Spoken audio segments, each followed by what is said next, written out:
দিনটি ছিল 25শে December. 25শে December মানে যেমন কেক খাওয়া, তেমনি কিন্তু পিকনিকটাও ম্যান্ডেটরি। তাই আমরাও সেদিন আমাদের সব ফ্যামিলিরা একসাথে পিকনিক করেছিলাম। আর পিকনিক তো সকাল থেকেই শুরু হয়ে গিয়েছিল। আর এখানে অনেক কিছু রান্না হবে জন্য আগে থেকেই কাটা ভাজা সব শুরু হয়ে গিয়েছে। আর কাকু এখানে লজ্জা পাচ্ছিল ভিডিও করছিলাম জন্য।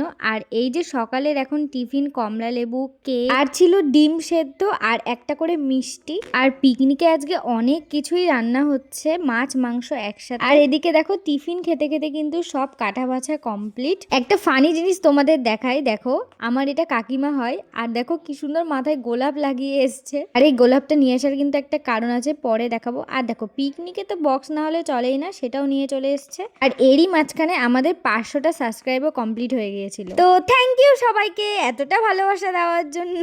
আর দেখো এখানে কিন্তু মাংসটাও বসে গিয়েছে। আর এইদিকে সবার তো পাগলের মতো ডান্স শুরু হয়ে গিয়েছে। সবাই কিন্তু দারুণ মজা করেছিল সেদিন। আর পিকনিকে একটু নাচানাচি মজা না হলে তো একদমই জমে না। তো দেখো সেই মজা করেছে ওরা সবাই মিলে, সাথে আমরা। আর গোলাপটা আনার কারণ দেখো, এই যে কাকিমা কাকুকে প্রপোজ করে দিল পিকনিকের মাঝে সবার সামনে, কি কিউট। তারপর নাচতে নাচতে সবাই একটু টায়ার্ড হয়ে গিয়েছিল। আর এখানে মাংস কষানো হচ্ছিল আর বাদ বাকি রান্নাগুলোও চলছিল। তারপর দেখো আবার নাচতে চলে গিয়েছে সবাই মিলে।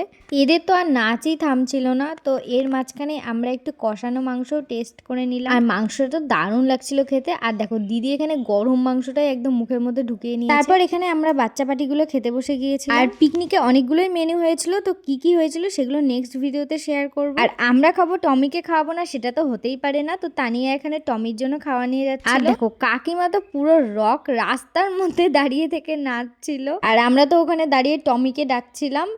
আর টমি তো চলেও এসেছে এখানে খাবার খেতে। আর এখানে তো একটা খাবার দেখে সব কুকুরের মধ্যে ঝগড়া লেগে গিয়েছিল। আর টমি কিন্তু খুবই ঝগড়ুটে, কাউকে খেতে দেবে না। আর দেখো নিজের খাবার নিজেকে কি করে ছিনিয়ে নিতে হয় সেটা কিন্তু ও খুব ভালো জানে। তো ওকে আলাদা একটা জায়গায় খেতে দেওয়া হয়েছিল। তো এইভাবেই কাটলো 25শে ডিসেম্বর।